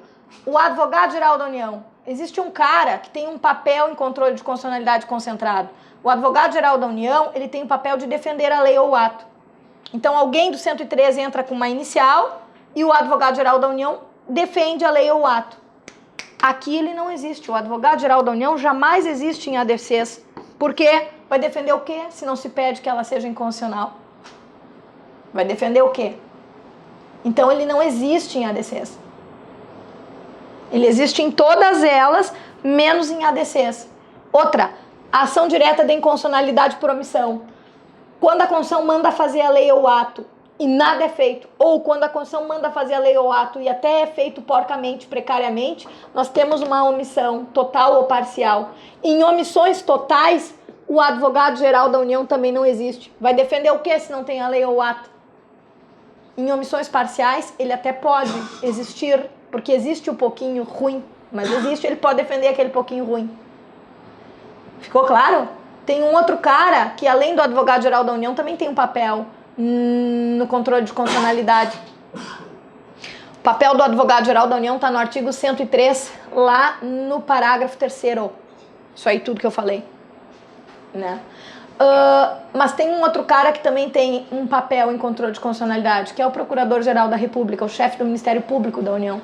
O Procurador PGR. Qual é um dos papéis dele? Ele é legitimado pro autor da ação. Ele está no artigo 103. Ele é um legitimado universal, inclusive. Ele pode propor todas as ações. Mas tem uma ação que só ele propõe. Não é que ele só proponha ela. Ele pode propor todas. Mas uma é dele sozinho. Que é essa aqui. Ação direta de inconstitucionalidade por causa de uma intervenção que chama, na verdade, de representação de inconstitucionalidade interventiva, que é o que diz o artigo 129 da Constituição Federal, que diz que a competência privativa do MP fazer isto. Né? É só ele que propõe essa. Os outros ali do 103 não propõem. E mais um papel que o Procurador-Geral da República tem, dar parecer, opinativo, né? Ele dá parecer em todos os processos do STF, inclusive nos controles concentrados aqui. Falou em ADPF, a arguição de descumprimento de preceito fundamental. Ação de arguição não é para falar ação, é arguição de descumprimento de preceito fundamental. Palavras para ela, subsidiariedade. Por quê? Porque quando não couber uma ADI ou uma ADC, então se usa uma ADPF. Por isso que essa palavra subsidiariedade, ela sempre vai vir pendurada. Tipo assim, ó, direito municipal contrariando a Constituição Federal. Não é por ADI. Por quê? Porque a Constituição Federal diz que não. Não é por ADC também. Então, subsidiariamente, se utiliza a ADPF. A palavra subsidiária, ela vem sempre junto. né? Outra palavra para ela, ó, controvérsia constitucional. É diferente de controvérsia judicial relevante. Falou a palavra controvérsia constitucional, na hora da frase ali, pensa em ADPF. Outra palavra para ela, preceitos fundamentais descumpridos. Falou em preceitos fundamentais, joga na ADPF sem erro. Direito pré-constitucional, aquela ideia. Tem uma norma que não era recepcionada e que está continuando sendo usada. ADPF. Então, palavras... E aí tem mais uma outra palavra. Olha só, o artigo 59 que vocês leram comigo. As normas que existem no ordenamento jurídico interno são, né? Tudo aquilo ali é ADI. Mas se for qualquer outra coisa que não tiver no 59, tipo portaria, regimento, instrução normativa, contrariando a Constituição Federal, não interessa o nível que for, federal, estadual, distrital, municipal. Mas se for qualquer norma chamada de ato infralegal, que vale menos do que aquele artigo 59 ali, vai ser por ADPF. Então, uma portaria ministerial, um regulamento, um regimento, uma instrução normativa, não está no 59, então é por ADPF. Chama ato infralegal. Essa coisa de modular os efeitos da sentença, só para a gente terminar aqui, ó, nunca enrijeçam o ex-tunc e muito menos o ex-nunc. Nunca enrijeçam. É sempre ex-tunc, ou é sempre ex-nunc, nunca enrijeçam. Porque existe hoje a modulação que é por causa da segurança jurídica e do interesse social relevante para preservar direitos adquiridos, né? Artigo 27 da Lei 9868, que fala em ADIs e ADCs, ou artigo 10, melhor dizendo, artigo 11 da Lei 9882, que é da DPF, fala na modulação dos efeitos da sentença. Nunca enrijeçam o ex-tunc e o ex-nunc, porque existe a chamada modulação. O STF pode decidir do jeito que ele quer. Mais uma coisa, nunca enrijeçam o STF quando a gente fala em controle concentrado em prova. O STF deverá, mas quem é que diz que ele deve? Ele poderá. Ele que julga, ele que o artigo 102 diz é guardião da Constituição Federal, é ele que entende as coisas, faz hermenêutica, interpretação, modulação. Tá? Nunca enrijeçam. No momento em que enrijeceu o STF num controle de constitucionalidade, qualquer que seja, no momento em que disse é só ex-tunc, eu não leio mais. Ou é só ex-nunc, eu não leio mais. Outra, cautelares, antecipações de tutela, em todas as ADs. Todas as ADs. Todas. Aqui nessas duas, olha para o quadro. Então, se é duas, na verdade é quatro, porque espécies do gênero. Nessas todas, a nomenclatura é cautelar. Nessa aqui, a nomenclatura é liminar. Artigo 5º, parágrafo 3º da Lei 9882. Liminar. Se disser que numa DPF foi dado cautelar, está errado. Então, a DPF liminar, as outras todas cautelar. Em todas admite-se a antecipação dos efeitos da sentença. Todas. Mas, olha para o quadro, a única que antigamente, a partir do ano de 2009, é que foi diferente, que não admitia era a ADO. Aí lá em 2009 veio uma lei, a 2063, jogando também a possibilidade de cautelar ali. Mas a única que não existia antes. Para que serve uma cautelar, uma liminar? Artigo 9868. Suspender processos judiciais ou administrativos que estejam rolando, né, em entes menores ali, até que o STF decida o mérito.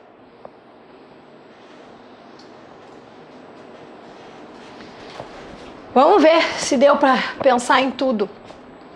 E principalmente, jogou ação de controle de constitucionalidade dentro das questões, não enrijeçam os poderes do STF e nem os efeitos. Não enrijeçam, nunca. Quer ver? Lei estadual de iniciativa do deputado X. Então, essa lei estadual, e foi feita por um deputado. Daí, olha só. E aí aqui, né, Valcir, a gente pensava tanto ali numa segunda fase sobre isso, né? Quando disser que a lei é estadual e foi feita por alguém, ou quando disser que a lei é federal, não interessa qual é a lei, mas foi feita pelo fulaninho, tem que ver se o artigo 61, parágrafo 1º não está sendo desrespeitado, porque tem coisas que só o executivo pode fazer, tem iniciativa para fazer, ou é o presidente, ou é o governador, ou é o prefeito para fazer, existe assimetria. E no caso, criação de cargos públicos e extinção de cargos públicos é o executivo que tinha que fazer. Então esse deputado que fez mal, é inconstitucional Na pessoa, tem vício de inconstitucionalidade subjetiva. O sujeito que fez não poderia. Então, toda vez que vocês estiverem da 11 a 17 e vir assim, a lei tal, criou tal coisa e foi feita por quem, você sempre tem que pensar, portanto, ler em casa o artigo 61, parágrafo 1º, para ver se não era competência do Executivo. Lei estadual de iniciativa do deputado X previu a criação de 300 cargos de fiscais de renda e determinou seu preenchimento no mesmo ano, sem indicar a previsão da receita necessária para fazer frente a tal despesa. Então, duas inconstitucionalidades aí. A pessoa que fez não poderia fazer e, obviamente, né, tinha que ter a previsão da receita. Inconstitucionalidade na matéria e inconstitucionalidade objetiva no sujeito. Ficou claro aqui? Bom, realizado o concurso público e depois da posse e o exercício já dos 100 primeiros aprovados, houve direitos adquiridos, portanto, olha a modulação dos efeitos da sentença. Ó. O governador ajuizou uma ação direta de inconstitucionalidade perante o STF. O governador está no 103 porque só as pessoas do artigo 103 podem propor para o STF. Só. É rol taxativo para o STF. Ele está ali com ou sem a pertinência temática, obviamente, mas ele está ali e ele é pertinente temático, então ele pode. Ai, mas foi ele mesmo que deu causa em inconstitucionalidade. Não tem problema. Ele está no 103, se foi ele que deu causa ou não, não importa. Ele pode. O governador ajuizou uma ação direta de inconstitucionalidade perante o STF, arguindo a invalidade do diploma legal, porque a FGV é boazinha, ó, por vício na iniciativa, ou seja, quem fez não era para fazer, e por não indicar a fonte da receita necessária. A FGV inconstitucional, ela é boazinha. É que a gente precisa saber como é que funciona, né, a matéria. Considerando as normas existentes a respeito de controle de constitucionalidade, e eu ainda digo concentrado, obviamente que isso aqui não é difuso, é concentrado. Assinale a alternativa que indica o correto posicionamento do STF. Do STF. Letra A. Olha, o STF não vai ter alternativa. Se não declarar a inconstitucionalidade de lei por vício de iniciativa, com efeitos ex tunc, e julgar de plano inválido todo o concurso público, determinando a exoneração de todos os fiscais aprovados e a anulação de todos os atos por eles praticados. Eu pergunto, enrijeceram o STF? Como é que ele não vai ter alternativa se ele é guardião da Constituição Federal e ele age principalmente como ele quer? Efeito ex tunc, mas é sempre ex tunc. Enrijeceram, então. Outra coisa, é óbvio que aqui a FGV também foi boazinha. No momento em que disse que exonerou todo mundo, direitos adquiridos. Né? Não. Só de ver que enrijeceram o STF, eu nem leio mais, tá? Vamos ver. B.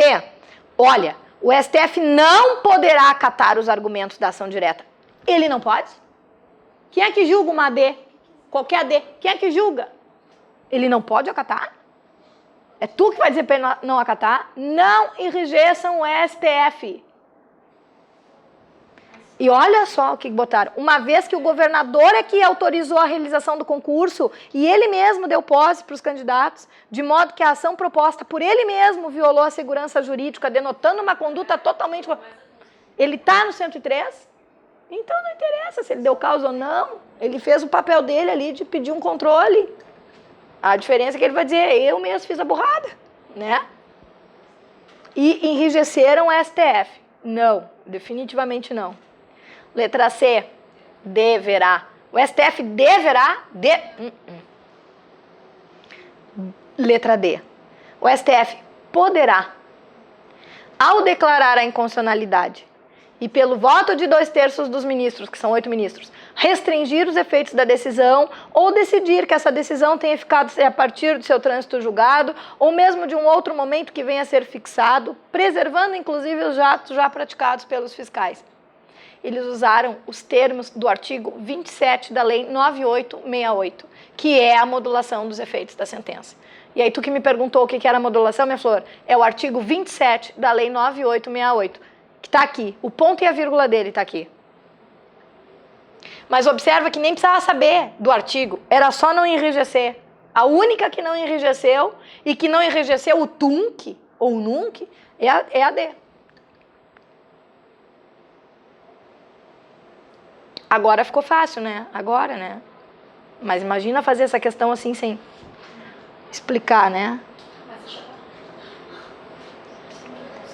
A 9 a gente já fez. A 10. Essa é muito boa também. Olha lá pro quadro. As alternativas... Mas aí eu vou chamar a atenção de fazer um negócio. Aí vem um menino assim. Ah, professora, mas eu não entendi nada. O que tu não entendeu? Eu não entendi o que era o caput da questão. Não entendi. Mas o português é importante. A gente tem que saber ler o português pra gente conseguir, né? Olha aqui.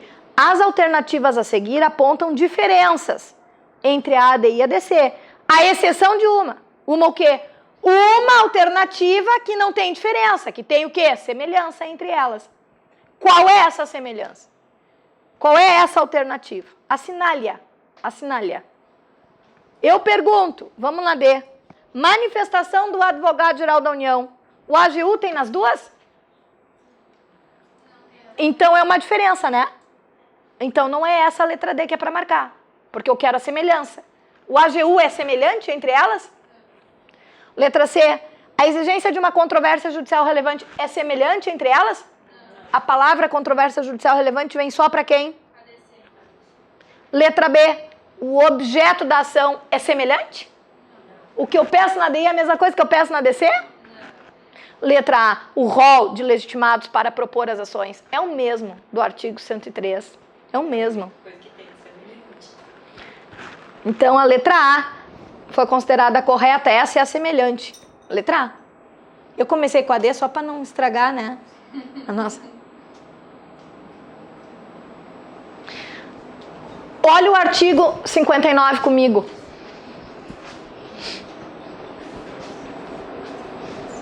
Concordam comigo que tudo no artigo 59 sofre controle de constitucionalidade frente à nossa Constituição Federal? Tudo aquilo ali sofre, né? Direito que veio depois dela, certo? Certo? Tudo sofre. Então, olha ali. Não pode ser objeto de ADI. Decreto que promulga tratado. Esse decreto que promulga um tratado é um decreto do presidente da República, que é celebrado internacionalmente. Lá no artigo 84, inciso 8º, fala dele. Eu pergunto, atos administrativos sofrem controle? Então, um decreto do presidente, esse aí, sofre controle? Sofre. Letra B, decreto legislativo que aprova o tratado. A FGV é esperta aqui, porque nós temos 3 tipos de decreto hoje no ordenamento, né? Decreto administrativo e decretos, o que nos interessa aqui? Decreto administrativo e decreto legislativo. O decreto legislativo é o decreto feito pelo Poder Legislativo, é do artigo 59.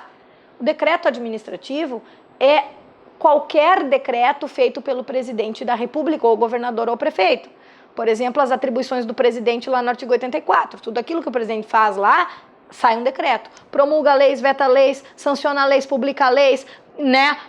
Decreto estado de sítio, decreto de intervenção federal, decreto estado de defesa. Tudo do artigo 84 é através de decreto. Nomeia, exonera os ministros de Estado na forma da lei, decreto. Só que aí chama-se de decreto administrativo, né? Feito pelo Executivo. Aí tem o artigo 84, inciso 8º, que diz assim, ó, cabe ao presidente da República celebrar tratados internacionais. Quando ele celebra um tratado internacional, promulga esse tratado, é um decreto. Decreto da administração pública. E aí vem o artigo 49, porque a gente vem em aula nos extensivos e no intensivo, né? O artigo 84 e 49 andam juntos. Tudo que o presidente faz, em nível administrativo, sofre um referendo, um aval do Congresso Nacional em nível legislativo. Então, todo decreto do presidente no artigo 84 é submetido a um decreto legislativo, porque tudo do 49 sai decretos legislativos para fazer. E lá no 49, inciso 1º, diz, cabe ao Congresso Nacional, numa competência exclusiva, resolver os tratados internacionais que acarretem gravosos compromissos para o território brasileiro.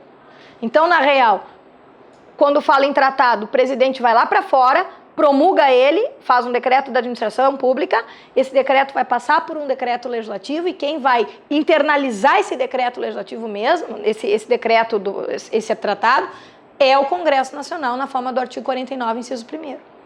Então, o que promulga tratado é um decreto da administração. O que aprova o tratado e internaliza ele aqui mesmo é o decreto do 49, ou seja, é um decreto legislativo. Tanto atos administrativos quanto atos normativos sofrem controle. Então, esses 2 decretos sofrem controle. Ficou claro? Deu para entender? Letra B, resolução. Não está ali no artigo 59? também sofre controle. Súmulas com efeito vinculante, não, porque daí não é norma, é entendimento já pacificado, né?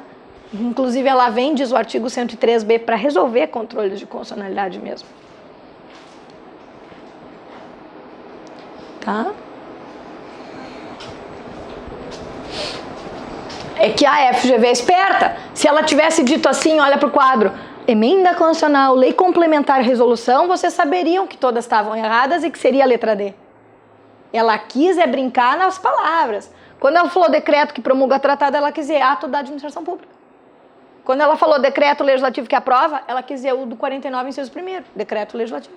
Tá no 59. Que era só para confundir a cabeça. Tá aí. 12. Opa. Vamos ver. No que tange às disposições legais regulamentadoras da ação direta de inconstitucionalidade e também da ação direta de inconstitucionalidade por omissão, que é uma espécie do gênero, e também da ADC, da ação declaratória de constitucionalidade, assinale a opção correta. Então, resumindo, controle concentrado, assinale a opção correta. Letra A. A medida cautelar em ação direta de inconstitucionalidade por omissão poderá consistir na suspensão de processos administrativos? Sim. Qualquer cautelar, aqui, qualquer antecipação de tutela em qualquer uma, suspende tanto processos administrativos quanto processos judiciais. Sim, verdadeiro. Professor, mas não li as outras. Vamos ler. B. O ajuizamento de uma ADI. E o ajuizamento de uma ADI por omissão não admite desistência. Em razão da presunção de constitucionalidade do ordenamento jurídico, a legislação específica da ADC, da ação declaratória de constitucionalidade, admite desistência. Isso eu falhei porque me esqueci de dizer para vocês. Nenhuma das ações admite desistência do autor. Nem ADI, nem ADC, nem ADPF, nem nenhuma. Dizem as leis específicas. Então, ADI e ADO, não. E ADO e ADC também não. Errada a letra B. Letra C. Existindo uma norma federal que é objeto ao mesmo tempo de uma ADC e uma ADI. Quer dizer, alguém do 103 quer a inconstitucionalidade dela, propõe ADI para o STF. E alguém do 103 também propuseram ADC porque entendem que existe uma controvérsia judicial relevante. Em homenagem ao caráter ambivalente destas ações, será uma delas extinta sem resolução do mérito por litispendência e a outra terá julgamento do mérito.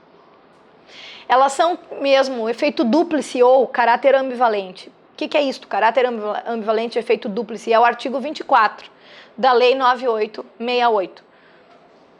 No momento que o STF julga uma, ele vai dar o efeito contrário na outra. No momento que o STF julga a ADC, se ele julgar procedente ou improcedente, ele vai acabar dando o mérito da outra. Então, isso é o efeito dúplice, caráter ambivalente. Mas quando ele tem que julgar as duas, não dá só para deixar uma, porque aí eu já decidi, já mostrei que se eu não estou declarando procedente, é porque eu estou dizendo que ela é inconstitucional, então nem vou julgar essa. Ele tem que julgar as duas, mesmo elas tendo um caráter ambivalente, um caráter dúplice. Então, não tem essa coisa de litispendência ou extinguir uma. Só porque no efeito contrário ele vai acabar decidindo o mérito da outra, né? Valcir, tu entendeu isso aí? Caráter ambivalente? Gurias aí atrás? Mesmo? Olha para mim, todo mundo aqui, porque eu sou uma pessoa extremamente sensitiva. Então, olha aqui, então, talvez seja o pessoal do EAD até. Mas, ó. Declarem esta lei ou esse ato administrativo inconstitucional, senhores ministros do STF, e retirem isso do ordenamento jurídico agora, com ou sem a modulação dos efeitos da sentença, se a entenderem necessário. Não. O que não? Não vou declarar inconstitucional. Por quê? Porque não. Vou julgar improcedente a tua ADI. Por quê? Porque eu acho que é constitucional. Então tu não precisa julgar a ADC lá, que também tem, porque tu já disse que é constitucional aqui, tu deu o mérito dela. Tem que julgar as duas. Mesmo que elas tenham esse efeito dúplice. No não de uma é o sim da outra, no sim de uma é o não da outra. Mas eles têm que julgar. Ficou claro aqui? Repetiu o artigo, Artigo 24 da Lei 9868.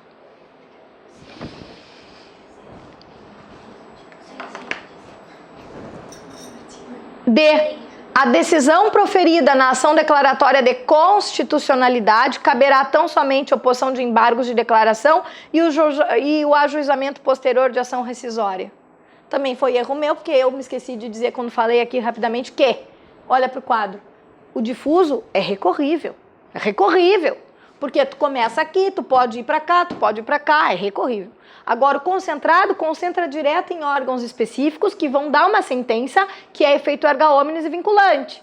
Então, ele é irrecorrível, salvo embargos de declaração. Porque os embargos de declaração até pode, porque é dubiedade, né? Só para... Olha, eu não entendi o que o senhor disse, mas não é para modificar o jeito, né? Fala de outro jeito, faz favor, né? Que eu não entendi bem o que o senhor disse. Mas não é para modificar o mérito. Então, é irrecorrível o concentrado. E as leis específicas, tanto a 9868 das ADs, ADI e ADC, quanto a 9882 da ADPF, dizem o seguinte: não admite ação rescisória no concentrado. Quer dizer, depois da sentença, não tem essa de entrar com ação rescisória. No concentrado, não. Então, vou ler de novo. A decisão proferida na ação declaratória de constitucionalidade caberá tão somente a oposição de embargo? Sim. E o ajuizamento posterior de ação rescisória? Não.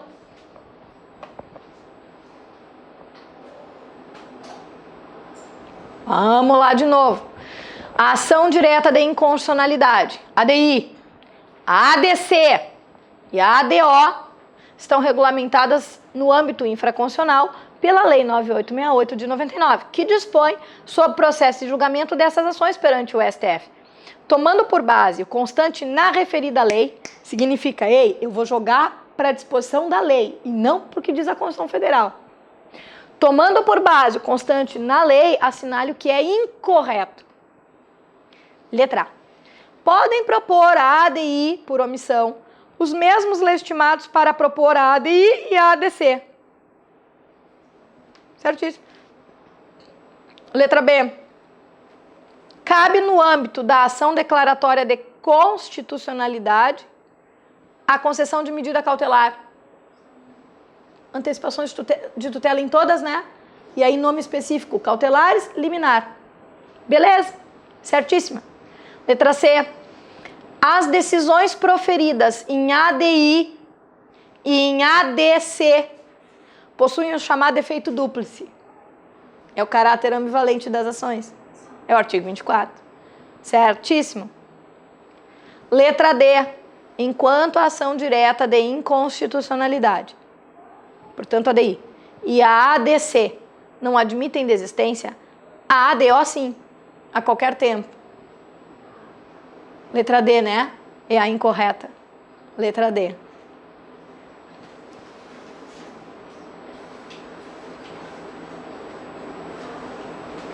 (14) Acerca do controle de constitucionalidade concentrado, então as ADs aí, ó. Julgue os itens a seguir. 1. A administração pública indireta, assim como a direta, tanto nas esferas federal, estadual e municipal, ficam vinculadas às decisões definitivas de mérito proferidas pelo STF nas ADIs e nas ADCs. O que diz o artigo 28 da Lei 9868? Efeito erga omnes vinculante, né? E eficácia, né? E efeito. Todos os demais órgãos do Poder Judiciário e a administração pública direta e indireta em qualquer esfera, né? Artigo 28 da lei. Todo mundo fica vinculado à decisão do STF. Tanto a administração pública quanto os demais órgãos do Poder Judiciário. Só o Legislativo que não, né? Não tem efeito vinculante em relação ao Legislativo. Verdadeiro. 2. Em razão do princípio da subsidiariedade, a ação direta de inconstitucionalidade por omissão, não. Não. A palavra subsidiariedade é para quem? É para a DO? Então, acabou. Não vou mais nem ler. Falso. Vocês enxergaram isso? Falso. A palavra subsidiariedade é para a DPF, não para mais ninguém. 3. É possível o controle de constitucionalidade do direito estadual e também do direito municipal num processo de arguição de descumprimento de preceito fundamental. Estadual não, porque é por ADI. Municipal sim. Beleza, minha flor. Errada, né? Errada só pelo estadual ali. Qual é que seria o certo desse 3 aí? Como que estaria certo? Olha aqui. É possível controle de constitucionalidade relacionada a uma lei, um ato administrativo estadual, através de uma ADI, seja para o Supremo, seja para o TJ, se fosse o caso de uma Constituição estadual. E de direito municipal, num processo de ADPF para o Supremo, contrariando a Constituição Federal. Se fosse um direito municipal contrariando a Constituição do Estado, seria ADI estadual também.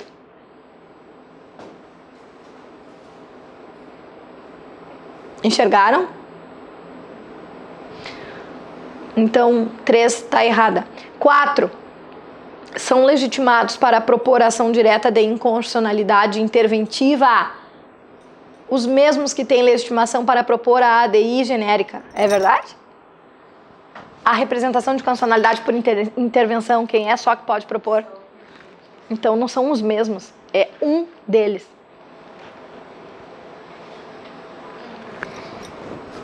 A lei municipal seria, no caso, o controle de legalidade, né? Isso aí. Isso aí. Das leis orgânicas. Sim. Isso, minha flor. Olha pra mim, todo mundo agora. Nós estamos quase terminando. Olha aqui, ó. Essa coisa da ADPF ser subsidiária, tá? Essa coisa da ADPF ser subsidiária. Uma coisa é perguntar se cabe uma ADPF, outra coisa é perguntar quem é que fez a ADPF. Se for uma lei ou um ato administrativo municipal, uma lei ordinária do município, uma lei complementar municipal, enfim, contrariando a Constituição Federal, qual é a ação? Isto aqui contrariando a Constituição Federal, qual é a ação? A ADPF. O prefeito pode propor? Ele está no artigo 103? Não. É rol taxativo para o Supremo. O prefeito até pode se insurgir, mas ele tem que procurar alguém do 103 para propor uma ação para o Supremo. Então, uma coisa é caber ela e outra coisa é a pessoinha que fez. Para o Supremo, é rol taxativo 103. Vamos lá.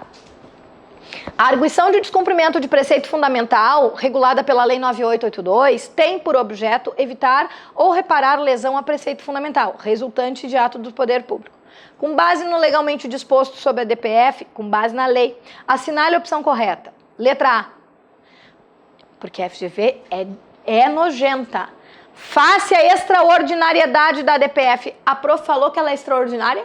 Não, ela é subsidiária. Não é nem para ler mais. Não existe a extraordinariedade dela. Mas olha só, face à extraordinariedade da DPF, a decisão de indeferimento liminar na petição inicial é irrecorrível. Não, é claro que se a tua inicial é indeferida, é diferente do mérito ser indeferido lá na frente. O mérito é irrecorrível salvo embargos. Agora, se você propõe uma inicial e ela é indeferida, alguém do 103 propõe a inicial numa ação de controle e é indeferida, cabe agravo de instrumento. Cabe agravo. Né? Então, uma coisa é não ser recorrível o mérito, e outra coisa é antes do mérito. Letra B. Mas mesmo assim, professora, nem pensei nisto. Extraordinariedade mata, não existe isso para a DPF. Letra B. De acordo com a Lei 9882, vige o princípio da subsidiariedade quanto ao cabimento de uma DPF. Letra C. A decisão proferida em ADPF produzirá somente efeito erga omnes e ex tunc? Enrijeceu ex tunc, né? Enrijeceu, então. E mesmo assim, tu tem a B, que tu viu que tá bem bonitinha, né? Então, obviamente que fica com a B. D. O prefeito de qualquer município pode propor uma ADPF contra uma lei local perante o STF? Ele está no 103? Então, mesmo que ela é cabível, ele não. 16. A 16 não vamos perder tempo, é o ponto e a vírgula do artigo 128 da Constituição Federal, tá? A incorreta vocês vão encontrar no 128, quando fala ali nos chefes do Ministério Público. A letra D é a correta.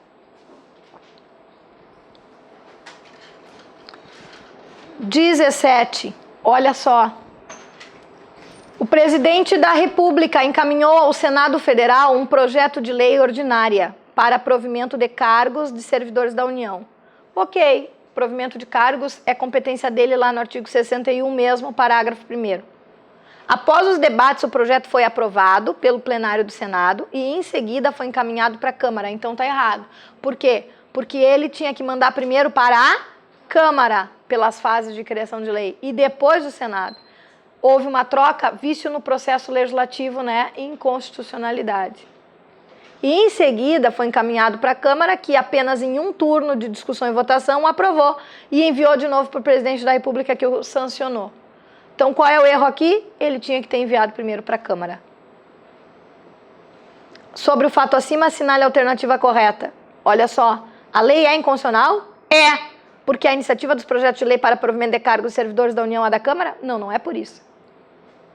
Não é por esse motivo. É porque está viciada as fases. A fase está errada. Letra B. A discussão e a votação do projeto deveriam ter se iniciado na Câmara dos Deputados? Sim. Havendo, por isso, um vício no processo legislativo? Sim. C. A ocorrência de 2 turnos de discussão e votação do projeto de lei ordinária pressuposta no adequado processo legislativo não ocorreu no caso narrado. Não precisa ser 2 turnos. Uma aprovando, a outra também já aprova ou não. Isso é um turno só e, obviamente, tinha que começar na Câmara. D. A lei é constitucional? Não, não é. Porque o processo legislativo foi rígido, ou seja, porque o processo legislativo foi maravilhoso, perfeito, beleza pura com doçura? Não, ele não foi. Então, a letra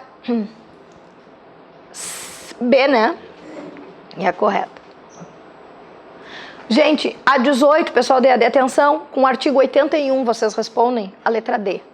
Único caso de eleição indireta no país nos últimos 2 anos de mandato. Tá? Eleições pelo Congresso. 19, vocês respondem com o artigo 85. O ponto e a vírgula do artigo 85, que é crime de responsabilidade do presidente da República, e está na letra A. Ponto e a vírgula está escrito lá. Artigo 60. O caput do artigo 60 vai dizer que é a letra C. É mais da metade. Algumas pessoas que podem fazer projeto de emenda, né, além de 1/3 mínimo da Câmara ou 1/3 mínimo do Senado ou o presidente da República, diz lá no artigo 60, mais da metade das assembleias legislativas com maioria simples, maioria relativa de seus membros.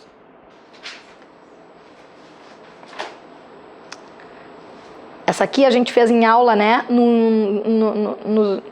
tanto de manhã quanto de noite. Artigo 2º, responde a letra D. Lembra dos poderes? Independência e harmonia entre si? Artigo 2º. Artigo 12 da Constituição, a questão 22. Mais precisamente, artigo 12, inciso 2º. Vai responder a letra D correta. É só ler o inciso 2º. Artigo 12, parágrafo 3º. Qual é o cargo político privativo de nato? Diplomata, né? Artigo 12, parágrafo 3º, mp4.com.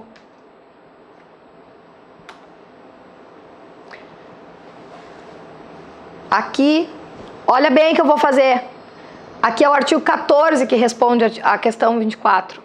Questões de condição de elegibilidade, né? Por parentesco, por causa da reeleição, por causa da renúncia. Para responder isso aqui, vocês têm que ter conhecimento do artigo 14, parágrafo 5º, 6º e 7º. E 8º. E 8º. Eles respondem cada uma das alternativas para dizer que a letra C está correta. Ou melhor, perdão, que a letra B está correta. As condições de elegibilidade lá do artigo 14, parágrafo 3º. Então, artigo 14, parágrafo 3º, 5º, 6º e 7º. Respondem ela.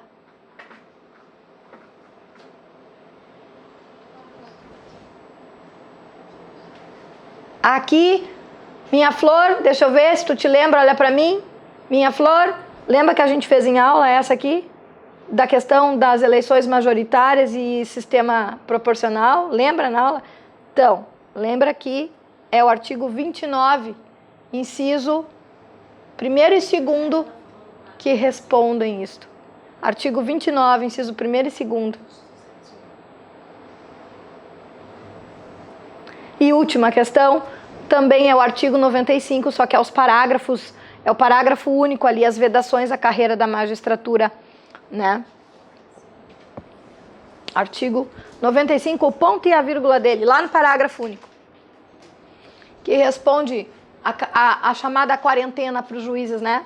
Veda ao juiz aposentado o exercício da advocacia no juiz ou no tribunal do qual se afastou, antes de transcorrido 3 anos da exoneração ou aposentadoria. Por 3 anos, né?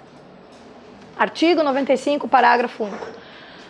Bom, nesses finaizinhos aí, uns 10 minutinhos aí, 5 minutos finais, a gente meio que correu, porque eu fiz de propósito, porque eu queria perder tempo nas questões que eram doutrina e teoria, e não nas questões que eram o ponto e a vírgula do artigo. Né? Então essas aqui agora no último tá tranquilo, porque é artigos mesmo. Dei para vocês todos os artigos para vocês focarem. Pessoal do EAD, muito obrigada pela presença, pela paciência. É corrido mesmo, né? Mas não percam o passaporte. Não percam o passaporte, hein? Show de bola. Vai estar show de bola. Venham presencial. Venham com a gente no passaporte, lá no Grêmio Náutico União. Vai estar muito legal. Os professores dão as dicas de última hora. E a gente tem aula amanhã, de manhã e de noite, para quem é do intensivo. Sintam-se bem recebidos amanhã. Foco, porque amanhã é controle de constitucionalidade. Beijo grande para todos. Fui.